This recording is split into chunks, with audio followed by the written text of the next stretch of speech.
Genesis 26. Jacob arrives in Padan-aram. Then Jacob continued on his journey and came to the land of the eastern peoples.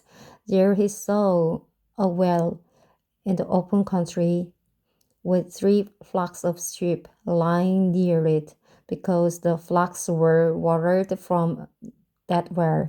The stone over the mouth of the well was large. Well, all the flocks were gathered there. The shepherds would roll the stone away from the well's mouth and water the sheep. Then they would return the stone to its place over the mouth of the well. Jacob asked the shepherds, "My brothers, where are you from?" "We're from Haran," they replied. He said to them, "Do you know Laban, Nahor's grandson?" "Yes, we know him," they answered. Then Jacob asked them, "Is he well?" "Yes, he is," they said. "And here comes his daughter Rachel with the sheep." "Look," he said, "the sun is still high. It is not time for the flocks to be gathered. Water the sheep and take them back to pasture."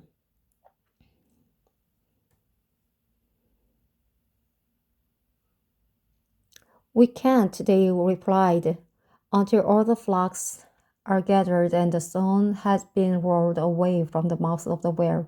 Then we will water the sheep."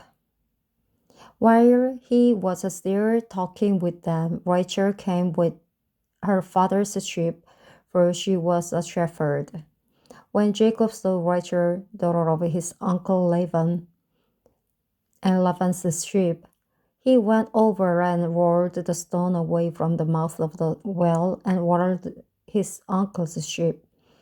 Then Jacob kissed Rachel and began to weep aloud. He had told Rachel that he was a relative of her father and a son of Rebekah. So she ran and told her father. As soon as Laban heard the news about Jacob, his sister's son, he hurried to meet him. He embraced him and kissed him and brought him to his home. And there Jacob told him all these things. Then Laban said to him, "You are my own flesh and blood."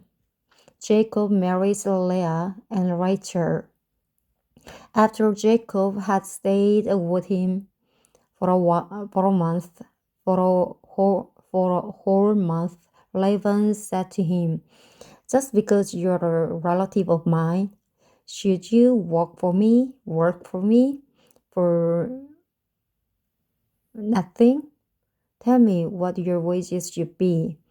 Now Laban had 2 daughters. The name of the older was Leah, and the name of the younger was Rachel. Leah had weak eyes. Then Rachel had a lovely figure and was beautiful. Jacob was in love with Rachel and said, "I will work for you 7 years in return for your younger daughter Rachel." Laban said, It's better that I give her to you than to some other man. Stay here with me." So Jacob served 7 years to get Rachel, but they seemed like only a few days to him because of his love for her. Then Jacob said to Laban, "Give me my wife. My time is completed, and I want to make love to her." So Laban brought together all the people of the place and gave a feast. But when evening came, he took his daughter Leah and brought her to Jacob, and Jacob made love to her. And Laban gave his servant Zilpah to his daughter as her attendant. When morning came, there was Leah. So Jacob said to Laban, "What is this you have done to me? I served you for Rachel, didn't I? Why have you deceived me? Laban replied, it is not our custom here to give the younger daughter in marriage before the older one. Finish this daughter's bridal week.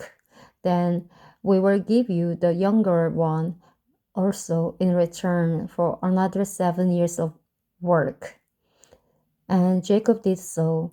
He finished the work with Leah, and then Laban gave him his daughter Rachel to be his wife. Laban gave his servant Bilhah to his daughter Rachel as her attendant. Jacob made love to Rachel also, and his love for Rachel was greater than his love for Leah. And he worked for Laban another 7 years. Jacob's children. When the Lord saw that Leah was not loved, he enabled her to conceive, but Rachel remained childless. Leah became pregnant and gave birth to a son.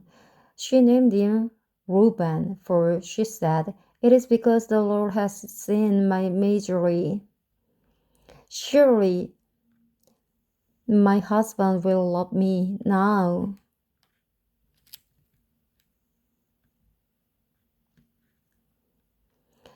She conceived again, and